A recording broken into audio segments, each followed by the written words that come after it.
Hello students, चलिए start करते हैं। एक्सरसाइज 1.4 का क्वेश्चन नंबर 10 देख लेते हैं क्या है। Find which of the operations given above has identity.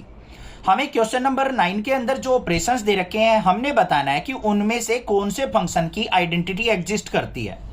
अब सबसे पहले तो आपको यह पता होना चाहिए कि आइडेंटिटी फंक्शन का मतलब क्या होता है। चलो पहले समझा देता हूं, फिर उसके बाद हम क्वेश्चन देखेंगे। आइडेंटिटी फंक्शन का मतलब क्या होता है।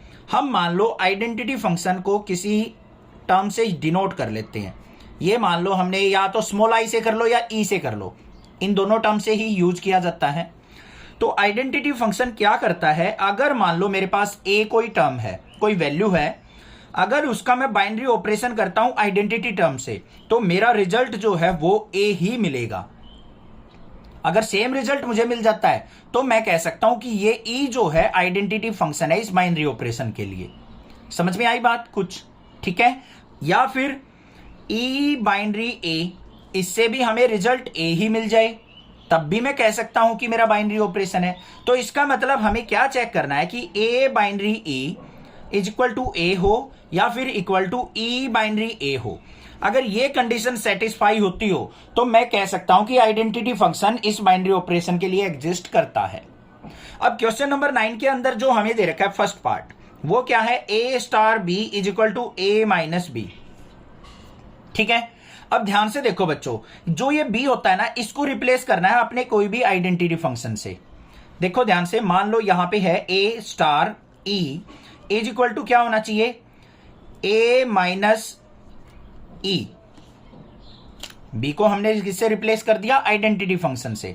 तो a star e is equal to किसके होगा, ए माइनस ई। और ये रिजल्ट जो आना चाहिए वो मेरा किसके इक्वल आना चाहिए, ए के इक्वल आना चाहिए। यही तो कहना चाह रहा है वो, तभी हम आइडेंटिटी फंक्शन कहेंगे।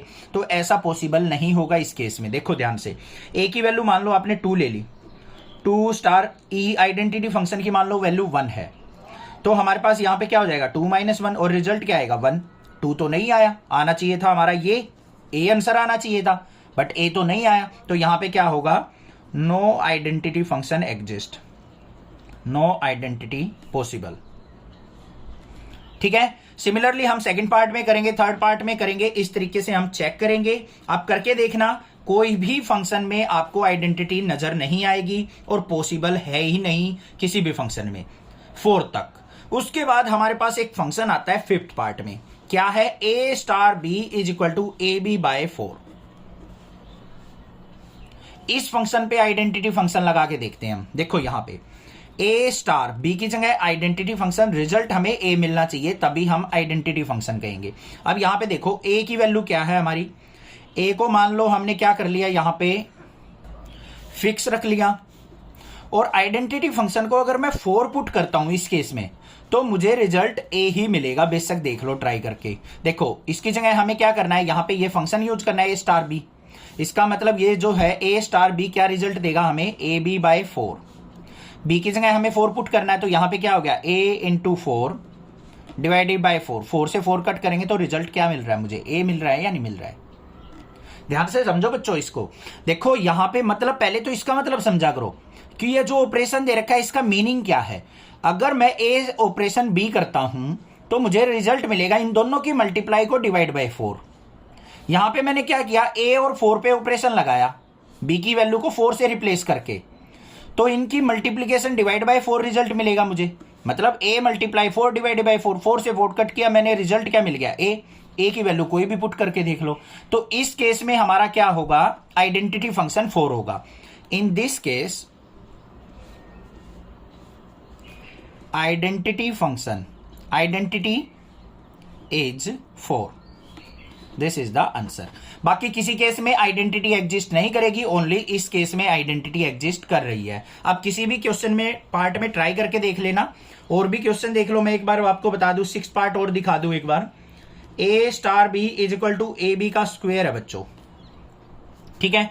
अब यहां पे ए स्टार मान लो 1 पे ऑपरेशन लगा के देखता हूं मैं, और रिजल्ट क्या आना चाहिए हमारा, ए आना चाहिए। तो यहां पे देखते हैं क्या आएगा। देखो ध्यान से, ए इंटू बी की जगह 1 पुट किया, 1 का स्क्वायर करें 1, तो रिजल्ट आ गया मेरा ए। अब आपको लग रहा होगा सर यहां पे आइडेंटिटी फंक्शन है, बट ध्यान से देखो, अगर मैं इस वैल्यू को 2 पे चेंज करता हूं तो 2 पे हमारा आइडेंटिटी फंक्शन नहीं मिलेगा, तो यहां पे 1 क्या हो गया, आइडेंटिटी हो गई इस केस में। तो इस तरीके से आपने चेक करनी है और बतानी है कि कौन से में आइडेंटिटी एग्जिस्ट करेगी कौन से ऑपरेशन में, और वो क्या होगी। ठीक है, क्लियर होगी बात। मेन मीनिंग ये था, आपको ये समझना है a star e is equal to a is equal to e star a, ये आना चाहिए आपका। ठीक है ना, समझ में आ गई बात, क्लियर है। बट अब ध्यान से देखो बच्चों, इस केस के अंदर, छठे वाले केस के अंदर हमने a star b is equal to तो ए बी स्क्वायर प्रूव कर लिया, मतलब ए स्टार 1 का रिजल्ट तो ए मिल गया, बट मुझे 1 स्टार ए का रिजल्ट भी ए मिलना चाहिए, तब मैं कह सकता हूं कि आइडेंटिटी फंक्शन है। देखो अब यहां पे इसको अप्लाई करके देखो तो इसका मतलब क्या है, ए बी का स्क्वायर मतलब 1 स्टार ए स्क्वायर हो जाएगा। तो रिजल्ट क्या हमारा ए मिलेगा, नहीं मिलेगा। 1 की ए स्क्वायर से multiply, a square not equal to a आ रहा है, मेरा नॉट इक्वल टू आ रहा है, तो यहां पे क्या हो जाएगा, no identity function exist, no identity exist. उस केस में करके देख लो, ए स्टार ई किया था या फिर ई स्टार ए कर लो, तब भी हमारा ए मिलेगा। यहां पे इसकी जगह 4 रख के देखो तो क्या हो जाएगा, 4 into a divided by 4 is equal to a, 4 से 4 कट गया, ए इक्वल टू ए आ रहा है। तो ओनली इस केस में हमारा आइडेंटिटी फंक्शन एग्जिस्ट कर रहा है और किसी में एग्जिस्ट नहीं करेगा। आई होप क्वेश्चन समझ में आ गया होगा, थोड़ा सा माइंड में सेट हो गया होगा। ये कंडीशन हमें वेरीफाई करनी है, बस उससे पता लग जाएगा। कोई भी दिक्कत लगे आप मुझसे पूछ सकते हैं, अदरवाइज चैनल को सब्सक्राइब कर लें, लाइक करें और शेयर करें। Thank you students for watching, next classes.